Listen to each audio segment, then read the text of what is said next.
The film begins as we see two DEA agents, Anthony and Juan, along with several other police officers on their way to raid a warehouse. They suspect the warehouse is an illegal hub for drug production and distribution. Along the way, Juan happily shares that he and his wife are soon expecting a baby. His longtime partner Anthony is extremely delighted with the news and congratulates him. A few minutes later, they arrive at the warehouse. Anthony asks Juan to wait in the car while he joins the other officers for a raid inside. Initially, the operation goes smoothly, as they find several people working in dangerous conditions to produce and package various illegal drugs. All of these people are rounded up by the police and escorted out of the warehouse. However, Anthony then notices a man inside an office, overlooking the production ground of the warehouse. He and another officer quickly make their way upstairs to the office. There, they catch Pablo, the manager of the warehouse, red-handed in the middle of a drug deal. Along with Pablo is his bodyguard, Esteban, a giant, muscular man. Anthony takes Pablo downstairs while Esteban is accompanied by the other police officer. However, just a few minutes later, Esteban overpowers the cop and manages to snatch his gun. Anthony notices this and shoots at Esteban, but it's too late. The criminal jumps through the glass window and makes a run for it. While all this is happening in the warehouse, outside, Juan is talking to his wife on the phone. Suddenly, a window of the warehouse breaks and Esteban lands outside. Juan is completely caught off guard, and before he can even react, Esteban opens fire on him, killing him on the spot. A few minutes after the criminal escapes, Anthony finally arrives at the scene. He is devastated to see the dead body of his best friend, prompting him to break down in tears. The scene then shifts to an old man named Nick who is enjoying the afternoon on his boat. It's revealed that he's a former army sniper who worked as a hitman for the government for several years. Soon after he pulls to the dock, a man named Francis approaches him. From their conversation, it's revealed that Francis works for the government and is currently visiting Nick with an offer. He wants Nick to return as a hitman to take out several targets who are suspected of potentially damaging the American economy. A tired Nick refuses the offer, saying he's too old to commit any act of violence. But Francis points out that he's clearly in need of money, as the only property he owns is the small boat. He then offers a substantial amount of money, forcing Nick to change his mind. After the deal is made, Francis hands Nick a file containing the names of all the targets that the government wants him to eliminate. The list is full of several high-level drug dealers who seem to be working on a plan to destroy America's economy for their benefit.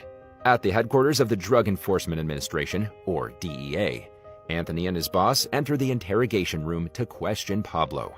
They demand to know who he works for. Pablo explains that his boss is not just an ordinary drug supplier. He vaguely adds that if his plans succeed, they will bring a catastrophe so big that the entire nation will come down to its knees. When the cops ask for more information, he remains silent. Pablo says that he will only elaborate further in exchange for a reduced sentence and a relaxing stay at a 5-star hotel before entering prison. Although the request seems unreasonable, the police desperately need the information, so they have no choice but to comply with his demands. Elsewhere, Nick heads to the location provided by Francis. It's revealed that the first target on the file is none other than Pablo, and currently, Nick arrives right in front of the hotel Pablo is staying in. Later that afternoon, Nick finds the right opening to execute his task and hurries to a rooftop across from the hotel.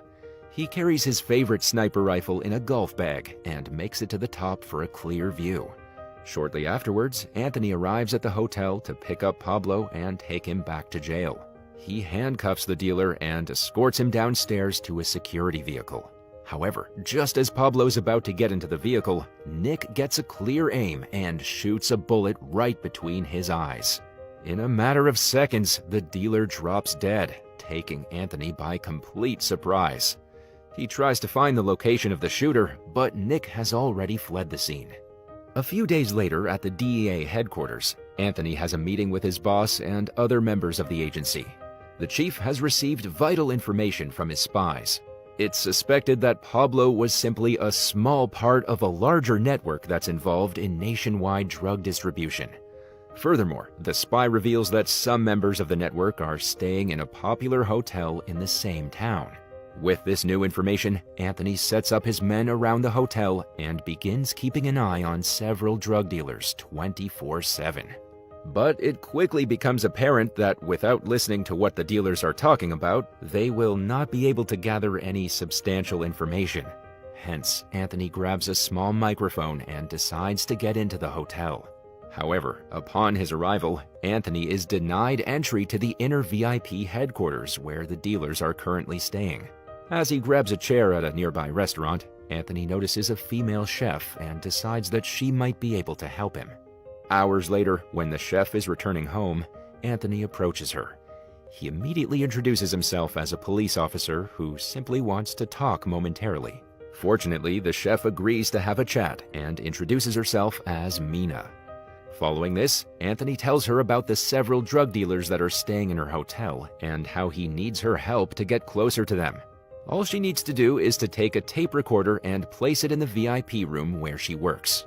Anthony reveals that the lives of hundreds, if not thousands of people depend on this case and pleads with Mina to help. Luckily, she agrees to help him and takes the microphone with her. After the meeting, Anthony returns to his colleagues and they monitor the CCTV cameras inside the VIP section of the hotel.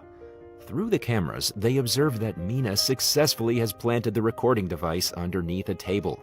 We also learn that Nick is monitoring the exact same hotel from his car. He then covers his entire face with a mask and enters the hotel through the emergency back way. In the meantime, Anthony and his team notice that the group of drug dealers is joined by a man named Bin Fari, a wealthy businessman and philanthropist.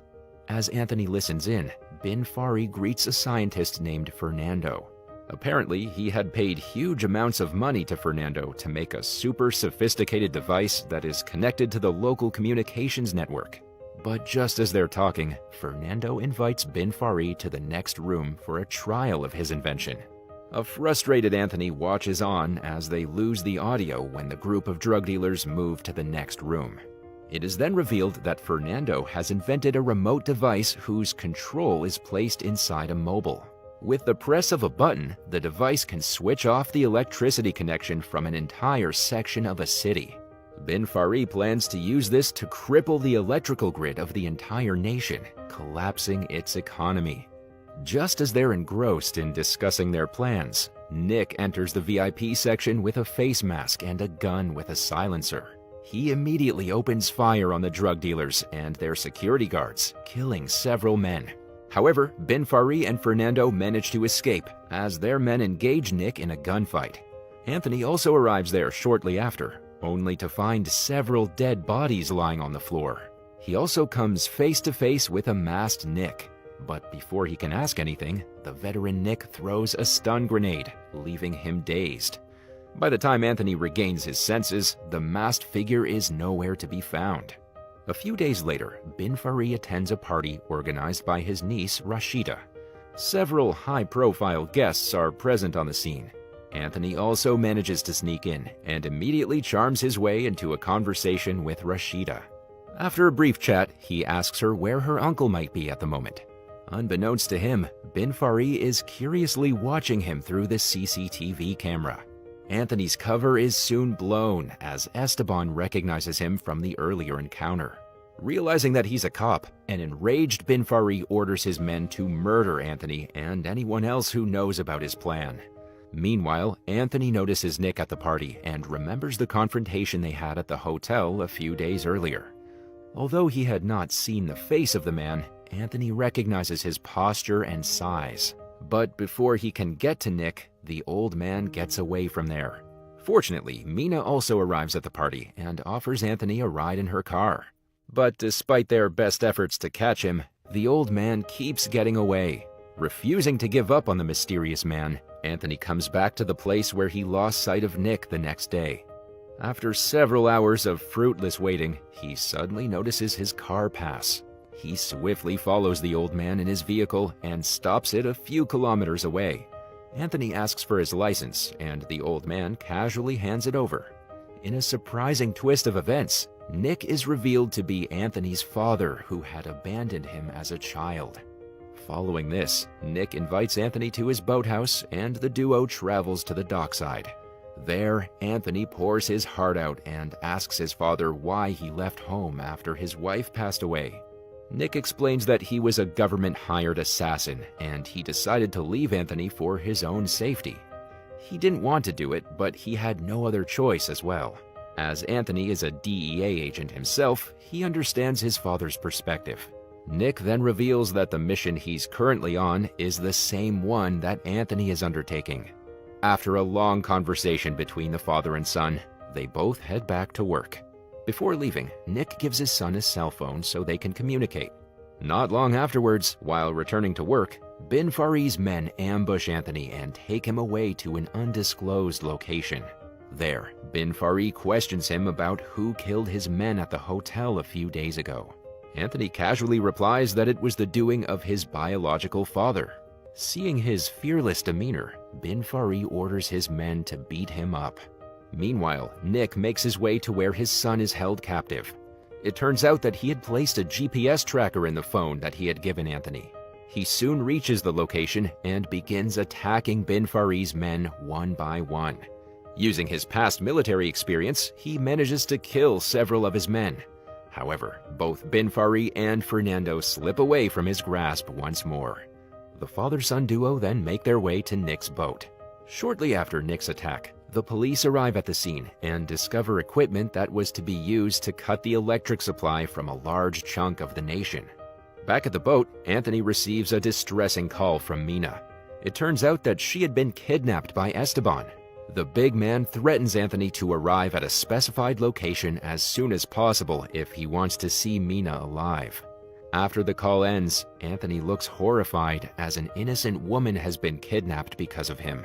But he also knows that a trap has been set up for him, so he and Nick decide to travel separately to the specified location.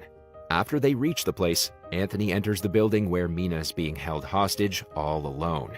But as soon as he gets to her, Esteban appears and holds him captive too.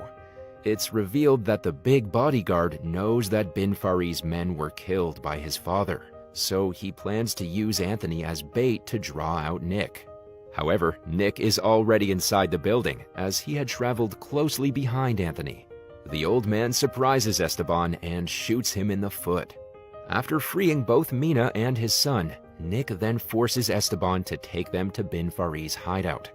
With no other options, the macho man obliges. A while later, Nick arrives at the hideout pretending to be held hostage by Esteban. They also have a body bag, which Esteban announces has the dead body of Anthony. Bin Fari gladly welcomes Esteban and his captives inside his hideout. However, just as he opens the body bag, a fully fit Anthony jumps out and ambushes his men. The father-son duo then shoots all the security guards inside. They plan to apprehend Bin Fari and take him into custody, but he is also accidentally shot and killed. By the time the cops reach the hideout, Nick and Anthony are gone, while Esteban is alive but placed inside the body bag. The police then arrest him for the murder of Juan. The final scene of the movie shows the events from a few years later. Mina and Anthony are married and have a kid. As for Juan's widow, she gets a large insurance fund to raise her kids.